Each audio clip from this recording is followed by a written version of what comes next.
আসসালামু আলাইকুম। আমাদের নারায়ণগঞ্জ জাকির খানের মুক্তির দাবিতে একটি মিছিল নিয়ে আসছেন কোর্ট থেকে এখন চলে যাচ্ছে। একটি গণমিছিল নিয়ে আসছেন জাকির খানের মুক্তির উপলক্ষে।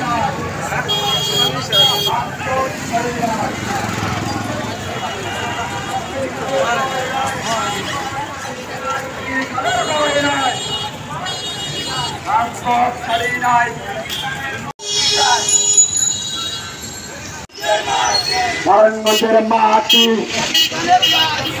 নারায়ণগঞ্জের ভাগে বাচ্চা আছে নেতা আর ওখানে হচ্ছে না তো ছেড়ে বলো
কি